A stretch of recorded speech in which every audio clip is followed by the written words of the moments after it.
국민의힘 국회의원 한기호 의원입니다. 오늘 기자회견 자리를 마련한 것은 군 법무관 출신으로 군에서도 불온서적 관련하여 지정하는 것에 대한 반대를 해서 파면이 되었고 헌법소원을 내고 여기에 대해서 인용되어서 다시 군 법무관으로 복귀하였다가 2023년에 전역을 한 입지전적인 인물인 지영준 변호사가 국가인권위원회 상임위원 후보로 지정됐다가 논란이 빚어져서 오늘 이 자리를 빌어서 본인의 입장을 밝히겠다고 해서 이 자리에 모시고 왔습니다. 지영준 변호사님의 말씀을 직접 듣도록 하겠습니다.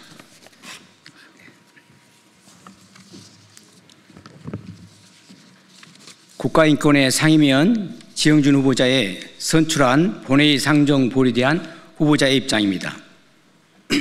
국회에서 선출되는 국가인권위원회 상임위원은 여당에서 1명, 야당 1명을 추천하는 방식으로 이루어졌습니다.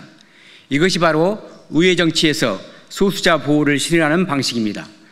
저 지영준 변호사는 7월 17일 국민의힘 몫으로 국가인권위원회 상임위원 후보자로 추천되었습니다. 그럼에도 여야는 국가인권위원회 위임 선출안을 23일 국회 본회의에 상정하지 않기로 했습니다. 민주당 지도부는 당초 이날 국회 본회의에서 의원들의 개별 판단에 따른 자유투표를 진행할 예정이었지만 여야 원내대표 회동에서 인권위원 선출안이 상정 보류되면서 투표는 이루어지지 않았습니다. 유상범 국민의힘 원내운영 수석 부대표는 지금까지 각 당 추천 상임위원은 그대로 인정하는 것이 관행이었지만 민주당의 반대의 직면에 통과되지 않는 불상사가 재발해서는 곤란하기 때문에 일단 보류하고 추가로 민주당과 논의하는 것으로 의견을 모았다고 설명했습니다. 국민의힘에서 부결 가능성을 고려해 여야 논의 끝에 인권위원 선출안 상정을 보류한 것으로 풀이된다는 것입니다.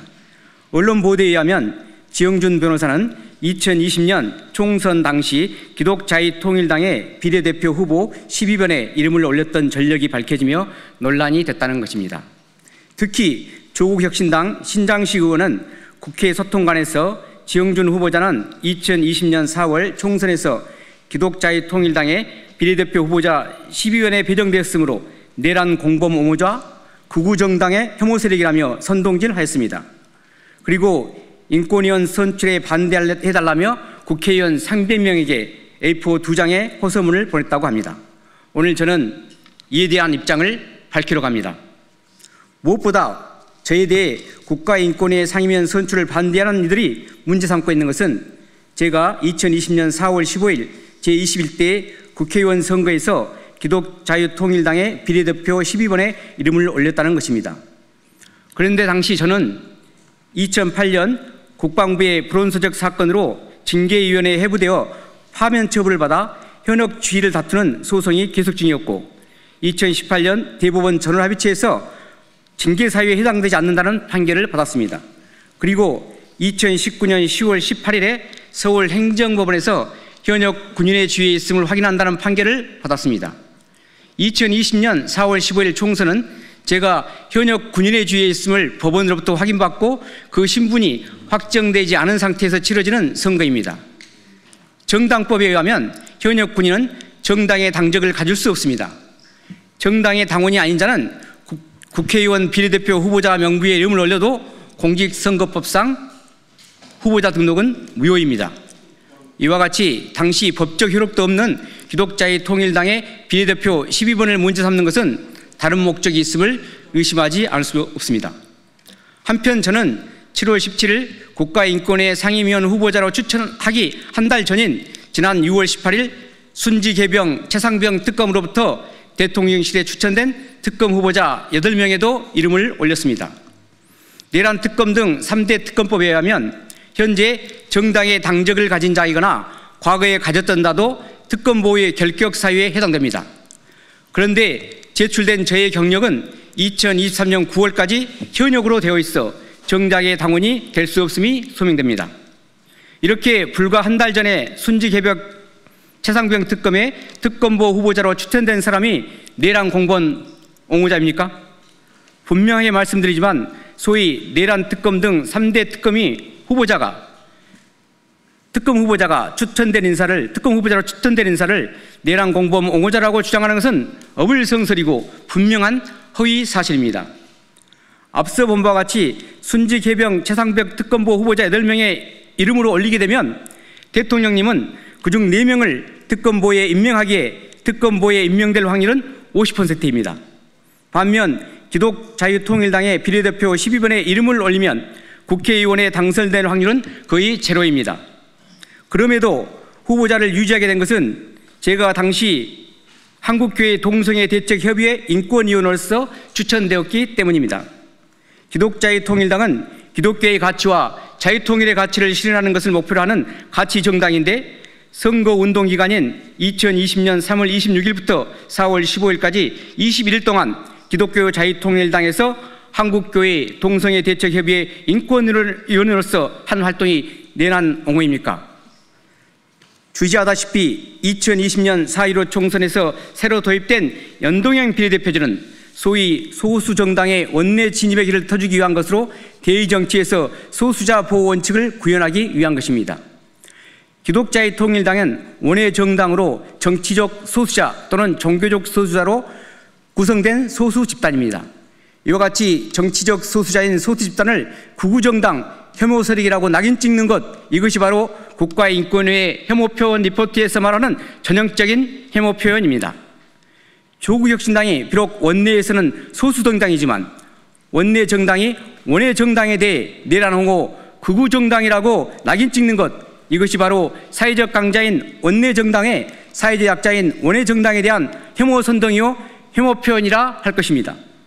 만약 평등법 또는 포괄적 차별금지법이 제정되었다고 한다면 조국 혁신당 신장식은 공인으로서 공적 장소에서 이루어진 정치적 혐오 표현으로 인해 의원직을 상실하고 영구히 정치권에서 퇴출되어야 할 것입니다. 다른 한편 지영준 변호사가 국가인권위의 평등법 또는 차별금지법의 제정 및 인권정책기본법 제정 시도를 비판한 것에 대해 학생 인권을 부정하고 여성을 범죄자로 취급하는 등 근본적으로 인권위원회의 인권보호활동 자체를 부정해왔다고요? 허위사실로 저의 주장을 왜곡하였습니다. 그래서 저의 주장은 평등법, 포괄적 차별금지법이나 인권정책기본법 같은 새로운 법률을 만드는 것에 반대한다는 것입니다. 특히 평등법 또는 차별금지법에서는 성별을 남자와 여자 이외에 제3의 성인 젠더로 분류하는데 제3의 성 젠더는 남자와 여자의 성별의 구별을 없애고 화장실, 목욕탕, 스포츠 등에서 사회적 약자인 여성의 지위를 심각하게 위협한다는 것입니다. 그러므로 국가인권위원회는 새로운 법률 제정을 시도할 것이 아니라 현행 법률과 죄악에서 명문으로 정하고 있는 인권 및 자유권 보장에 더 충실해야 한다는 것이 저의 주장이었습니다. 일례로 극우 보수 정당도 대한민국 헌법에 반하지 않는 한 소수 정당으로서 원내 진입을 허용할 수 있도록 정책을 권고하고 헌법상 표현의 자유가 보장되도록 의견을 표명하는 것이 국가인권위원회가 해야 할 자유권 보장 활동입니다. 그런데 지금 언론에서는 저와 소속된 단체를 극우 보수 기독교 혐오 세력이라고 합니다. 도대체 이들이 말하는 극우 보수 기독교는 무엇입니까? 이에 반대들은 극자 진보 기독교라는 것도 있습니까? 저는 50년 넘게 기독교에서 생활하면서 기독교를 천두교와 개신교, 장로교, 감리교, 침례교 등 교파와 또는 교단으로 나누는 것은 보았지만 극우 보수 기독교나 이에 반대되는 극자 진보 기독교라는 분류를 들어본 적도 본 적도 없습니다. 이러한 표현은 차별의 선동이며 종교에 대한 증오 표현입니다.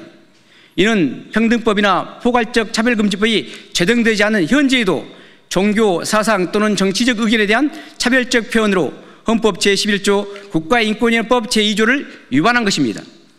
무엇보다 국제인권규약으로서 시민적 정치적 권리에 관한 규약 제20조, 제27조는 차별, 적의 또는 폭력의 선동에 해당되는 민족, 인종 또는 종교에 대한 증오의 고치는 법률로 금지된다고 규정하고 있습니다. 종교에 대한 차별적 언사를 명문으로 금지하고 종교적 소수자를 보호하고 있습니다. 이러한 시민적 정치적 권리에 관한 국제규약은 국내법적으로 헌법과 국제법에 따라 법률과 동일한 효력을 갖는 것입니다. 그럼에도 불구하고 국가인권위는 조약에서 명문으로 규정하고 있는 차별의 선동에 해당하는 종교에 대한 증오 표현 또는 혐오 표현에 대하여 한 번도 권고나 의견 표명을 한 적이 없습니다. 지영준 변호사는 동성애자 등 성소수자를 혐오하거나 차별한 적이 없습니다. 저는 친동성애 단체인 군인권센터 임태훈 소장의 후원회원으로 창립 시부터 지금까지 후원해 왔습니다. 또한 저는 상당한 기간 진보 성향 변호사 단체인 민주사회를 위한 변호사 모임에서 활동한 적이 있습니다. 그리고 2017년 3월경 민변을 탈의하게 되었습니다. 제가 민변을 탈의하게 한 경위는 국회에서 바른군 인권연구소 주관 토론 발제자로서 군내 동성애를 처벌하는 군형법 제92조의 6을 폐지하는 것에 반대하는 발제를 한 것이 문제가 되었습니다. 민변의 소수자위원회는 저의 발제가 동성애를 혐오한다며 저에 대한 징계를 청원했고, 민변의 집행부는 조직 내에서 다른 계획을 가졌다는 이유로 징계를 하는 것은 할 수 없다는 소극적 입장이었습니다. 이러한 집행부의 소극적 입장에 대해 성소수자들이 경향신문 기자에게 제보하였고, 그 기자는 민변 집행부에게 왜 동성애를 혐오하는 회원에 대해 징계 절차를 진행하지 않는지 계속 괴롭혔다는 것입니다. 제가 이 소식을 듣고 민변 집행부와 상의한 후에 탈퇴하기로 한 것입니다. 저는 이 사건 이후 민변에서조차 다른 의견을 인정하지 않는 동성애 독재라는 표현을 실감하게 되었습니다. 이후 저는 계속 군내 동성애 처벌 조항인 군형법 제96조의 2에 대한 존치 필요성을 주장하고, 바른군 인권연구소를 통해 헌법재판소에 의견서도 제출했으며, 헌법재판소에서는 2023년 10월 26일 위 조항에 대해 합헌을 결정했습니다. 이와 같이 군내 학문선교 등 동성애 처벌 조항에 대해 존치 필요성을 주장한 것이나, 동성애 처벌 조항에 합헌 결정을 한 헌법재판소가 동성애자 등 성소수자를 혐오하는 것입니까? 조국혁신당 신장식 의원은 소수정당을 극우정당이라며 사상 또는 정치적 의견에 대해 차별하고 종교에 대한 차별선동 및 증오 표현으로 국제인권조약을 위반했습니다. 이것에 대해서는 반드시 정치적 법적 책임을 져야 할 것입니다. 또한 저 지영준 제 개인에 대해 명예훼손과 인격권을 침해함으로써 정보통신망법 위반의 형사책임과 손해배상 등 민사상 책임도 져야 할 것입니다. 결론입니다. 요컨대 제가 2020년 4월에 기독자의 통일당 비례대표 12번에 한국교회 동성애 대책협의회 인권위원으로서 이름을 올리게 된 것은 제가 2017년 민변을 탈퇴하면서 진보 성향 단체라고 자처하는 민변에서조차 어찌할 수 없는 동성애 독재 현상을 몸소 경험했기 때문입니다. 당시 저는 2019년 10월 18일에 행정법원으로부터 현역 군인의 지위에 있음을 확인한다는 판결을 선고받았기에 신분이 아직 확정되지 않은 상태에서 정당에 가입할 수도 없었으며, 정당원이 아닌 비례대표 국회의원 후보자 등록은 공직선거법상 그 자체가 무효입니다. 아울러 지영준 후보자는 7월 17일, 18일 국가인권위 상임위원으로 국민의힘 몫으로 추천을 받기 전인 지난달 6월 18일에 순직해병 최상병 특검의 특검보 후보자 8명에도 추천되었습니다. 이와 같이 불과 한 달 전 특검보 후보자로 대통령실에 추천된 사람을 내란 공범 옹호자로 선동하는 것은 명백한 허위사실입니다. 이러한 사실을 외면하고 조국혁신당 신장식 국회의원이 국가인권위 상임위원 후보자로 추천된 지영준 변호사를 극우 내란 공범 옹호자로 선동하고 300명의 국회의원에게 상임위원 선출에 반대해달라는 호소문을 보낸 것은 명백한 인권권 침해 및 기본권 침해 행위이기에 반드시 민형사상 책임을 져야 할 것입니다. 경청해 주셔서 감사합니다.